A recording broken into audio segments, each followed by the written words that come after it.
I like the Beach Boys. There, I've said it. I do. I listen to them fairly regularly and I enjoy their music. I certainly think they're responsible for at least one of the best songs of the 60s and one of its seminal albums. But when they're referred to as America's Beatles, I just don't get it. I recently watched the new documentary on Disney Plus, hoping to achieve a newfound admiration and understanding of why they're spoken about with such reverence, but it only reaffirmed my opinion of them as a good time, sunny, nostalgic pop outfit. Never mind the Beatles, there are plenty of other 60s bands that I listened to more and I think were more substantial and more influential than the Beach Boys. So on today's sounding board, I'll tell you why I feel that way, and hopefully some of you out there in YouTube land will come forward and make me see the light and feel those good vibrations. So come on YouTube, what am I missing? God only knows, because I don't. Now I appreciate that comparing any group to the Beatles is a fool's errand, really. With historic hindsight, it's clear that the Fab Four was so far apart from the rest of the field in so many ways, with such a broad body of work in such a short space of time, littered with firsts and game-changing breakthroughs at every turn, and with an unusually low proportion of flops. Although I did watch Magical Mystery Tour the other week for the first time in years. I think it was David Gilmour who said that the Beatles were not a band, they were a miracle. And he should know. But of course, in the mid-60s, around 1965 to 1967, a rivalry definitely did exist between the Fabs and the Beach Boys. And it was very real. It's mentioned in the recent documentary and in this excellent book about George Martin's career. And of course, it's mentioned frequently by both George Martin and Paul McCartney in interviews. I think Paul McCartney mentioned it on his, 1, 2, 3 sessions with Rick Rubin. So it was definitely a thing that was very real at the time.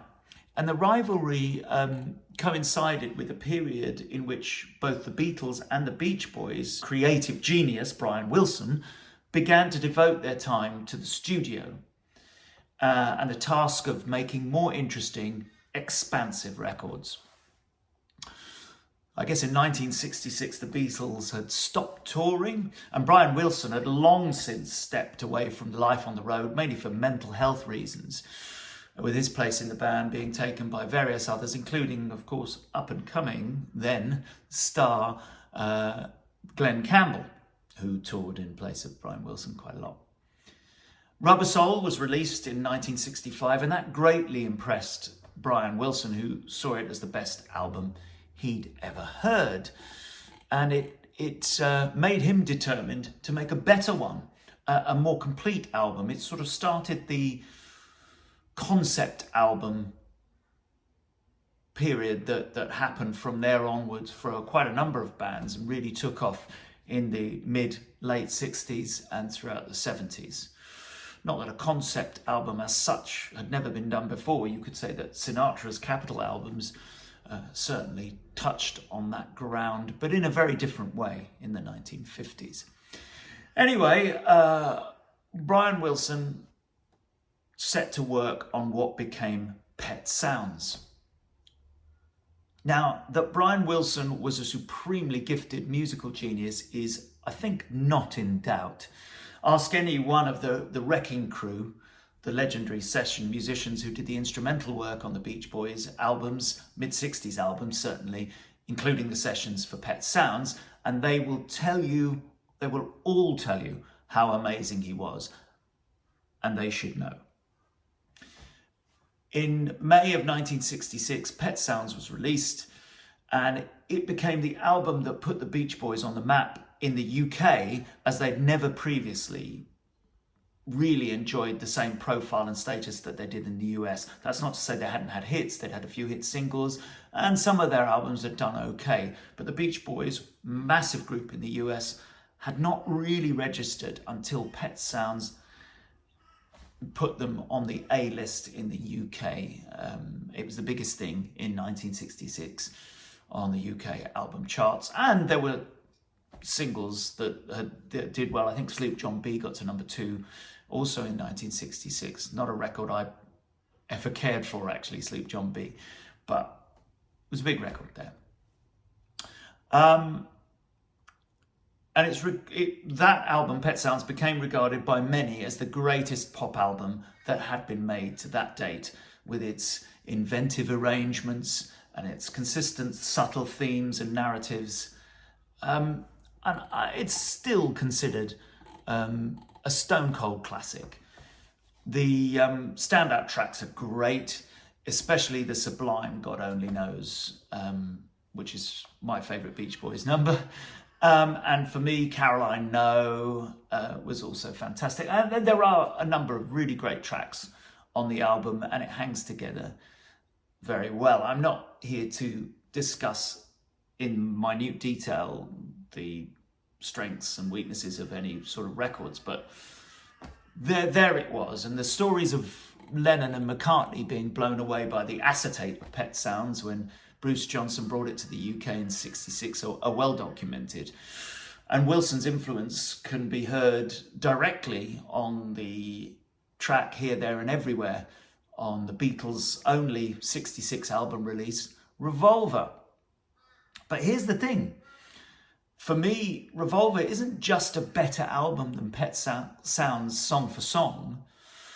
It's far more expansive in range, scope, variety, and onward influence on the sort of records people made after it than Pet Sounds was.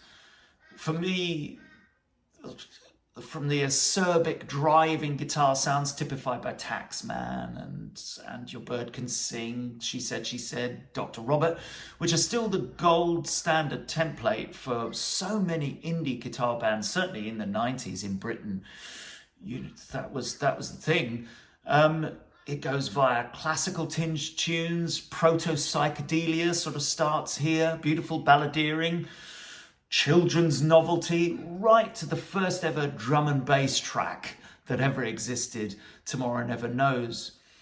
And it's an album that I think still sounds modern today, as opposed to perhaps the sun-kissed snapshot of a golden era that never was, or maybe never was, in the 60s, which sort of is what Pet Sounds to me sounds more. It's so nostalgic. And it's great for that. There's nothing wrong with that. It doesn't diminish Pet Sounds as an album. But I think that Revolver alone is so much more a far-reaching and innovative album.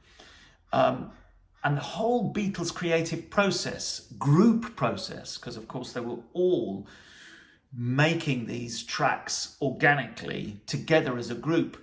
And that includes George Martin and the EMI sound engineers, like Jeff Emerick, and all of those EMI team that were breaking ground consistently with the techniques and building stuff to make these visions of the Beatles come to reality, as opposed to the entirely different beast that was the sole vision of Brian Wilson there and his session musicians in the crew. Not that the Wrecking Crew didn't contribute on the Lamb in those sessions, they definitely did. And obviously those guys there were fantastic musicians that were working on it. But it was Brian Wilson's sort of sole vision, a very different process.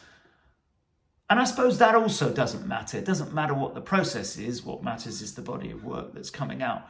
But I would say that that process and that group dynamic was one of the things that set the Beatles apart in the way that they worked really from anybody else around that sort of time in what they were able to achieve. The group and their expanded team in the studio, the demands, and how the Beatles went about making records. So when Sgt. Pepper's Lonely Hearts Club came out in 1967 and immediately became revered as the GOAT rock album for decades, the die was cast, really, and sort of coincided with the unfortunate shelving of the Smile album, which was meant to be Wilson's magnum opus. And those two things, Sgt. Pepper and No Smile, effectively ended that rivalry in 1967. None of the Beach Boys' subsequent albums resonated like Pet Sounds, while the Beatles continued breaking ground, particularly with the White Album and Abbey Road. And when I listen to the Beach Boys now, they seem very much more informed and rooted in the previous musical era, 50s prep, barbershop, vocal group pop, rather than the heavier sounds that came to dominate in the late 60s and 70s. You certainly couldn't call them a rock group. Not that there's anything wrong with that. I mean, there's nothing wrong with pop. In fact, I'd say that making great pop records is a much harder task than making a groovy rockin' track. That's a debate maybe for another day. But here's the thing again, as a vocal group, were they vastly superior to, say, Frankie Valli and the Four Seasons? Did they have a more sparkling discography than the other Wrecking Crew aided artists like the Monkees or Mamas and the Papas? Were they more influential on the next generation than Jimi Hendrix Experience or the Doors or the Byrds or the Grateful Dead, Creedence Clearwater Revival? And those are just some of the white American bands. Wasn't the sound of 60s America also Motown, soul, Stax, James Brown? I'd argue that the 50s and 60s soul, blues and R&B was definitely more influential on the Beatles and the other British invasion bands than the Beach Boys ever were. Speaking of the British bands, how do the Stones, the Who, the Kinks, Small Faces, Cream stack up against the Beach Boys in their bodies of work? So what am I missing, folks? What should I be listening to in the Beach Boys' discography to sway me and make me see them in a different light? I look forward to hearing from you. And I end with this thought. I first heard that the Beach Boys documentary was coming out on a YouTube channel that I watch, and they suggested that it was loosely comparable to Get Back, the Beatles documentary, in that it was an expose into the most beloved American 60s band. And maybe the Beach Boys are the most beloved. Maybe that's the point, rather than influential or groundbreaking. Maybe they're the most beloved. I don't know. But anyway, this was a suggestion, and they reckoned that the Beatles belonged to Britain, and in the same way, the Beach Boys belonged to America. But you know, everywhere I've been, the Beatles is one common language that is always understood everywhere around the world. So I reckon that the Beatles don't belong to Britain, but to the world.